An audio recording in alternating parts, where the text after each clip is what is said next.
Welcome to Twin City Talk. Today we are talking to Jeremy Skidmore from RhinoLeap Productions. Welcome. Thank you. Thanks for coming out here, since that's a little bit of a ways for you. Come to Winston-Salem all the time. Well, that leads into a question I love to ask. What do you love about Winston-Salem? So I went to college here, went to the University of North Carolina School of the Arts from 95 to 2000. And so the first thing that I'm sure everybody says is just the transition that the city's undergone. Mm-hmm. When I was a student, all of downtown was closed by 6 p.m. Tumbleweeds were going down the streets. As somebody who was in college, I actually thought it was a plus at the time because there literally was nothing to do off campus. So we were forced to spend time with each other and to entertain ourselves. So I think as a result of that, we actually got a lot closer as a collegiate community and got a lot of great work done in a way that's harder, I think, if you're in Pittsburgh or New York or any of the major cities where the other major conservatories are, where there's all sorts of distractions. I know when I'm in New York, I'm constantly feeling like, okay, what am I missing? Yeah. And as soon as you make a decision to do a thing, you're not choosing 16 other things. So when I was in Winston-Salem, that was not a problem.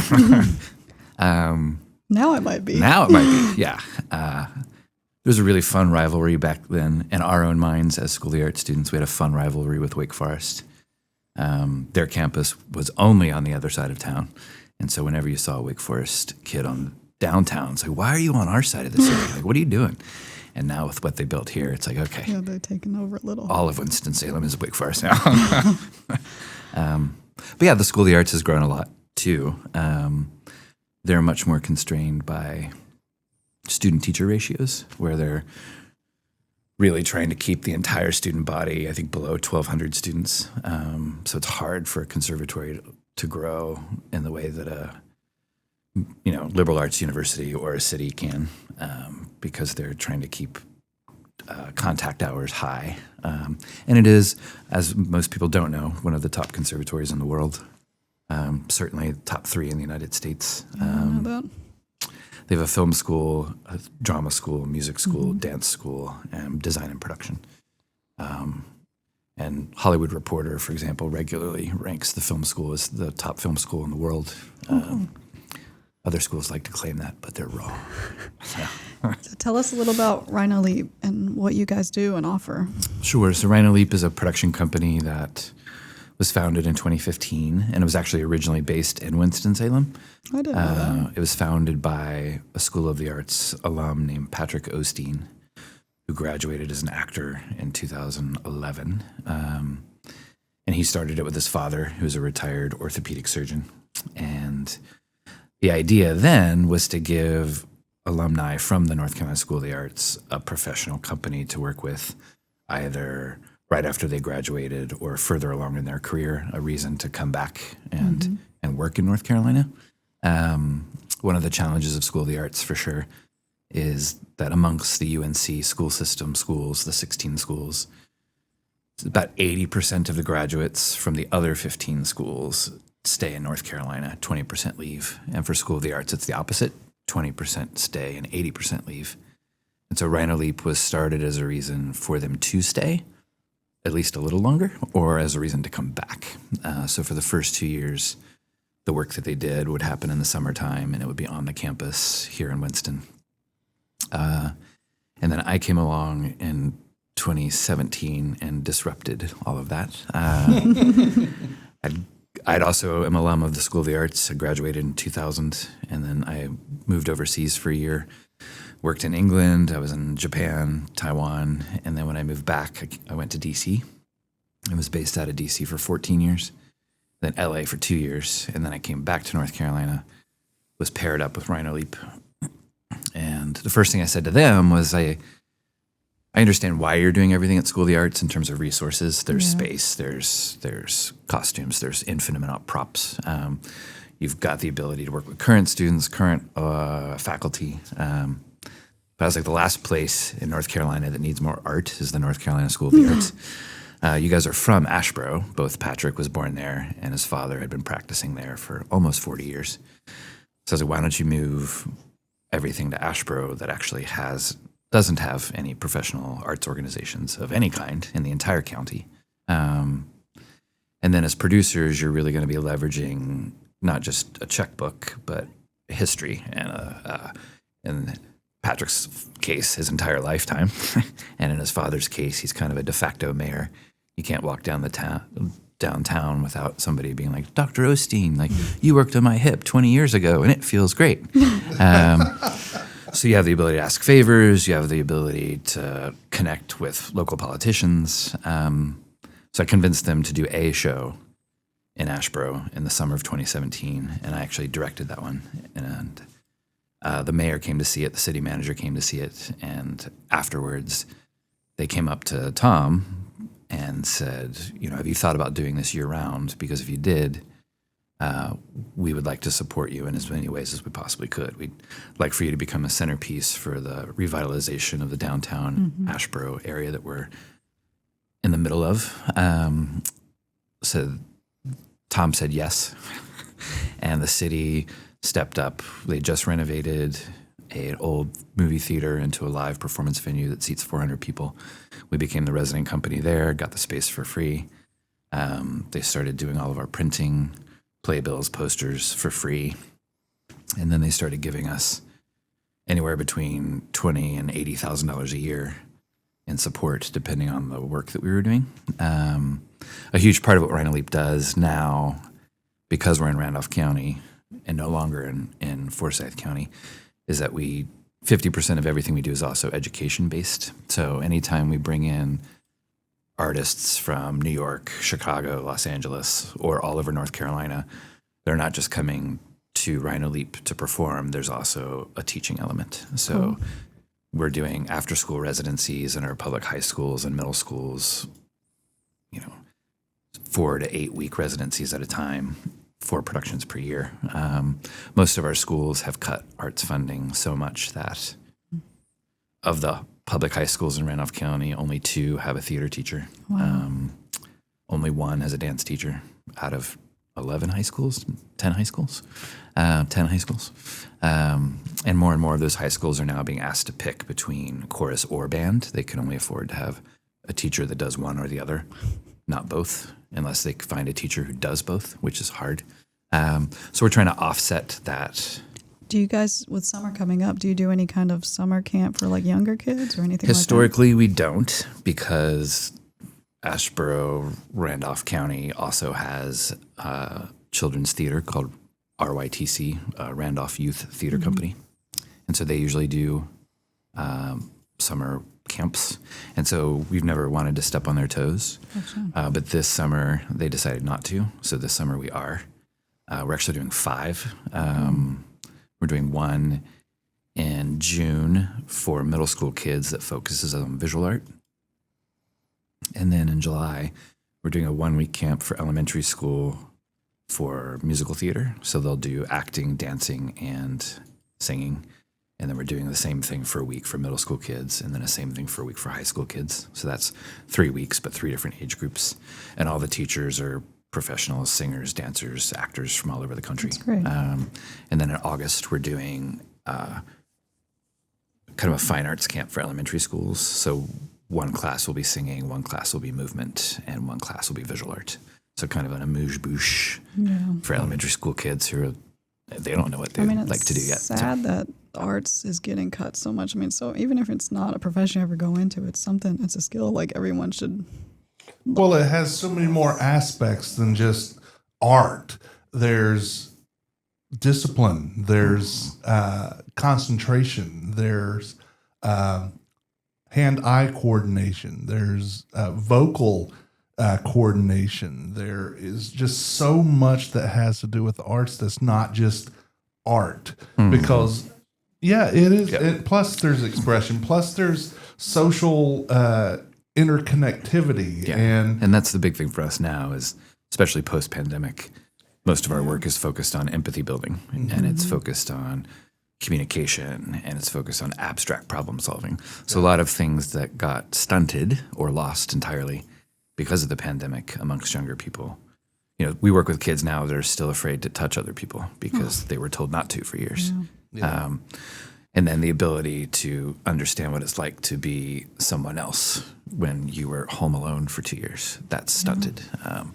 So I think the big things for us has been re-engaging in tactile behavior and empathy building. And then there's the increase in reading skills and the ability to ask complex questions, if-then statements, as-if statements that are often just kind of pushed aside as quote-unquote soft skills. But a lot of the people I went to college with, for example, like they're not in the arts anymore. They're doctors, they're lawyers, they're CEOs, and their communication skills are far and above somebody's who didn't have a background in the arts. Yeah, I have a communications degree. I have a bachelor of science. I call it my BS in BS. Is a communications, but I'm a lifelong musician, so I have. Plus, I'm just easy to. I talk to people. I've never met a stranger, right? But my interest in music and that helped with other communication, not just the music part, but the intercommunication, the intra communication. All that stuff is intertwined in it, your artistic. I use that as a broad term. Skill honing will help you with your math skills, will help you with your reading skills, will help you with your communication skills. There's just so much that they only see all them liberals in the arts and stuff, and not wanting to make it political, but that's what we hear the most is, just we want to cut all this because we don't need this. Why are our reading scores not high enough? Because you're forcing it on kids, and you don't force kids to do stuff. You've got to give them the fun stuff too. They've got to have They have that. to want to learn, to actually learn. So give them something they want to know. Yeah. All right, so tell us a little about the shows that you guys have coming up in the end of summer and fall. Sure. So RhinoLeap Productions, while some of the most visible stuff we do is theater, we don't just do theater. We also do live music. We do live dance. We have a radio show. We have the education programming that we do. So one of the things that you can count on every month for us is we produce a radio show called Crash Radio, which we record live the first Monday of every month. We pick 4 different musicians from all over North Carolina. They perform live in front of a live audience. We record that concert. So for the audience, they essentially get to experience 2 hours, 4 musicians. That's cool. But then in post-production, we take the recording and we divide it up into 4 episodes. Each episode is 15 minutes long and focuses on each of the 4 artists each week. So what we record in May then airs on WKXR 94.9 in June. The live event that we have in June and record in June, then broadcasts in July. How do you find the musicians? Or do they find you? So Crash Radio, we're in our 4th season. We've now recorded over 100 artists from across the state. And in the beginning, it was kind of my own personal side project. We were approached by the owner of a radio station, Dorothy Keith. She owns 2 different radios. Her family owns 2 radio stations in Randolph County that broadcasts essentially Randolph and Guilford counties. The signal doesn't get to Winston, unfortunately. But she approached us about creating a radio show, and I think her intention was she wanted, a weekly drama, where stay tuned next week for the exciting conclusion kind of thing. And while I love that stuff, I don't think she really understood how expensive that actually is to make in terms of the writers and the voice talent. So I got her to agree to do something that was more bringing on musicians and storytellers. So in our first season, there were singers, and then there were people who actually, if they were poets, they would read their poetry. If they had published books, they might read a section from one of their books. If they were storytellers who do storytelling competitions, like The Moth on NPR, they would tell stories. And over the years, it evolved to just focusing on musicians. In our format, in our context, it elevated the evening more in terms of sales and excitement. So now when it's all musicians, it's a combination of me going to see concerts. So I go to see a lot of concerts. And when I say concerts, I mean small venues, purposefully, right? So I'm going to Flatiron in Greensboro, for example, or the Cat's Cradle. And I'm looking for people who I think would really enjoy being a part of what we're doing. But also now, as more and more people do it, more and more people reach out to us and be like, hey, I had a friend who did Crash Radio. I'd really like to do it too. And I try to always say yes. So far, I've always said yes. So sometimes it can be a little bit of a mixed bag, especially in terms of experience.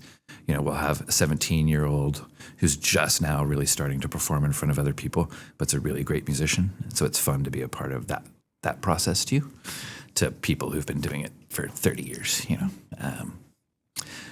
So in July, we're going to be at a place called Hamilton's, which is in Asheboro. And again, it's that one's actually going to be on a Tuesday, which is unusual. The following week, we're going to be at a Harley-Davidson dealership. Cool. We're getting ready to do one at an orchard, so they really vary wildly as to the locations. But we try to get around Randolph County as much as possible so that we're not just in Asheboro. So how can people find out about all of this and everything you guys offer? RhinoLeap.com. Our next production that'll be in July, we're doing a piece called What the Constitution Means to Me. It's a Pulitzer Prize finalist, essentially a one-woman piece, though there are some minor other roles in it. It's based on a true story written and performed by a woman originally, who, when she was in high school, would sign up for all these constitutional debate competitions and kept winning. So she actually put herself through college winning these debates. And then when she was in her 50s, she wrote, kind of looking back on her whole life as a white woman growing up in America and where the Constitution served her and where the Constitution failed her. That's interesting. It's a really powerful piece. It ended up eventually going on Broadway, did a limited run on Broadway. But when I give people the play, the first thing they always say is it makes them want to read the Constitution, which I'm like, that's the best response I could possibly get from somebody. Everybody should read the Constitution once, you know, like Greek mythology, Shakespeare, the Bible. I once heard that if you have a working knowledge of Shakespeare, the Bible, and Greek mythology, you can understand all references made in Western literature. Yeah. And I actually think that's true. Makes sense, yeah. And we did not mean to do What the Constitution Means to Me at such a perfect time, unfortunately. Yeah. But I think it's a really honest reminder of where the document comes from, why, and why it matters. Should be considered a living document and why it needs to evolve, not be thrown away. Yeah. Stepped on. Yeah. Burned. Yeah. Yeah. Yeah. Well, thank you so much for joining us and sharing more about this great organization. Thank you. And make sure you check out some of their plays or summer camps or something this summer or fall. This is Twin City Talk. You can find us on Instagram and Facebook. Thank you.